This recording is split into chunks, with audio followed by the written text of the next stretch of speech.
So now we're changing the oil. This is a Ford F-150. Now the bolt to drain the oil is a 17. It's metric. You got to make sure that you've got a pan underneath it to catch the oil. And if oil gets out on your floor and you don't want to pay a lot of money, you can use cat litter. It's basically the exact same stuff.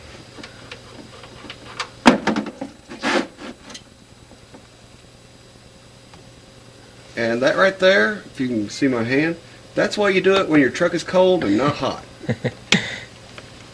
Alright, so we can let that drain for a little while and go ahead and change the air filter. That's what I usually do at this point. And I don't think there's any way to go about it other than to make a great big mess. Because when you unhook that, it's going to run all over everything. Especially if you got a four-wheel drive. There's just no way around it. This is going to be messy. Do you change the oil filter every time you change your oil? Every time. It doesn't really do any good to change the oil if you don't change your filter.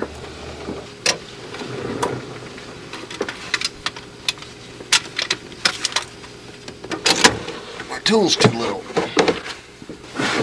If you don't have a tool, a backup plan is to punch it with a screwdriver and turn it that way. But I'm going to try it by hand first, just for the hell of it. That's why Fram filters are so great, because they got that sandy stuff so you can actually grab a hold of it.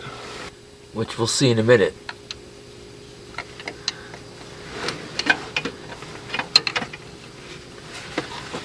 Or two. That'll be a few minutes.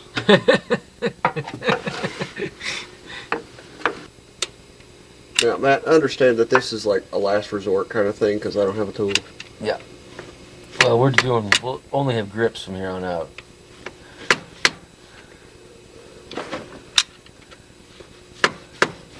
Yeah, there I was thinking that, oh, well, that'll be easy. Nope. No such luck. There you go.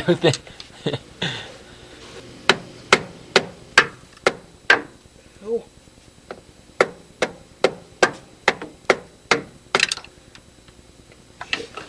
Everything's like just the right length so that I can't. It's the tease length. So I'm gonna go buy one of those tools just in case we don't have a sand one, a grip one. This should be so much easier than this.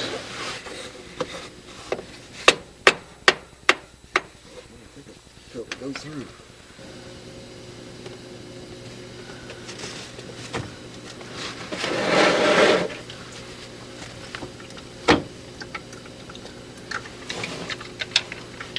So how come this oil didn't come out with in the pan like the first one? This Because doesn't get to it. That's what I was talking about. That it's going to be messy. Yeah, they were so thoughtful in the way that they designed it that when the oil runs out of that, it just runs all over everything instead of straight down.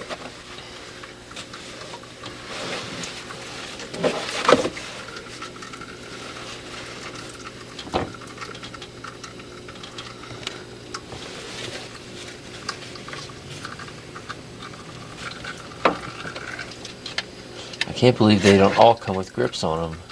As far as I know, I think Fram's the only one that does that. Yeah, it makes such logical sense.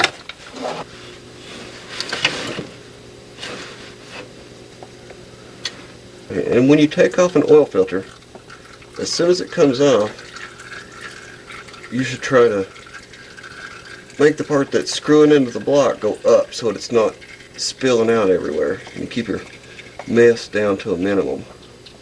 I mean, it's going to be messy regardless, but it's just the lesser of two evils. Like so.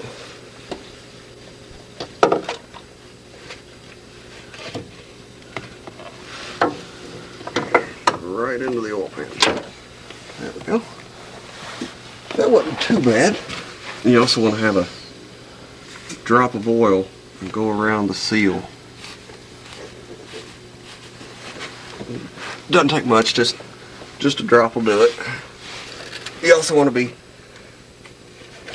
careful when putting your new oil filter in that you don't get dirt all over the end of it. because any dirt that gets on it is going to go through your engine.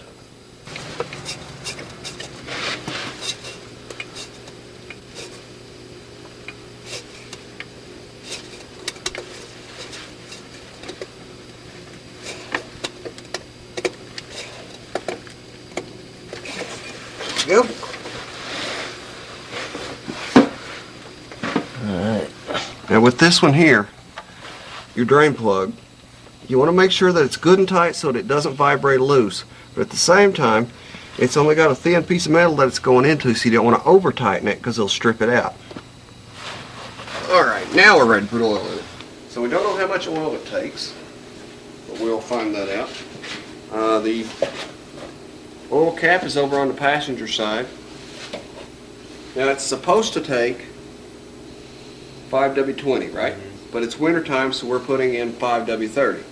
And I'm also using a funnel that's got a built-in filter, because I can't tell you how many times I've been putting oil in a car and a fly's landed in it. And you don't want a fly in your engine. It's amazing the difference between the oil we just took out. Yeah, this is all shiny and pretty, and that's just black. Yeah. And that's because it actually gets burnt in your engine.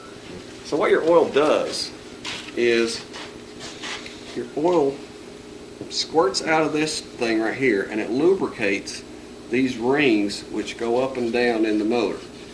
And because it's on fire right here, that's where all the fire is.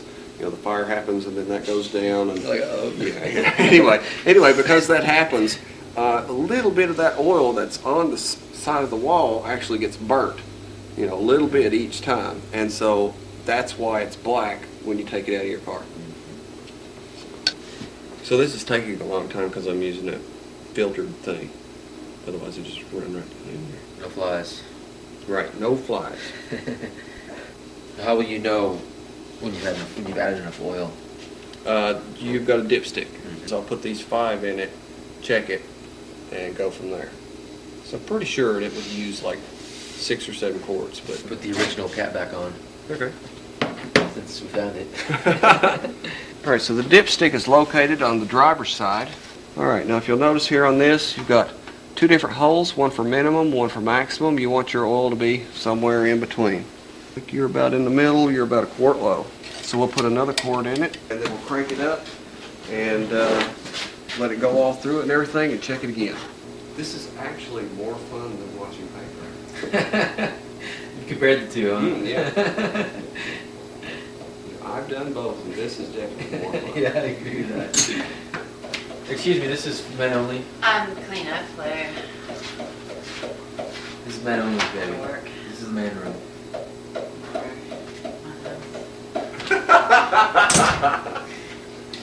Alright, so you pull it out, wipe it off, stick it back.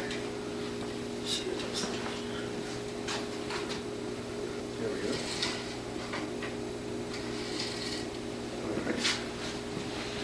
go. Alright, now if you look at the shiny part here, you want it to be in between these 2 dots. This is a minimum, this is maximum. Looks like we're just about right on the line, but it will go down just slightly as soon as we crank the truck. Let's open the garage door so we don't get carbon monoxide poisoning. Now the reason why you check your oil when it's not running is because if it's running, then oil is just splashing around everywhere and you'll never get an accurate reading. So, and while it's been running, of course, it's splashed around all over it, so you need to wipe it off first. Stick it back in. Okay, it again. I can see that. Okay, now if you noticed a minute ago, we were already up to the line. We cranked up the vehicle, and now it's right about here. So we're going to go ahead and add another quart. So we've got 5 from the first jug, 1 more, so that's 6. And then we're going to put another, that'll make 7. Alright, we're ready for you to crank it up again. Yep. Now the truck's been started up again, and our oil is right here. So that's real close to where it needs to be, so we're good. There you go. Thank you, man. That's awesome.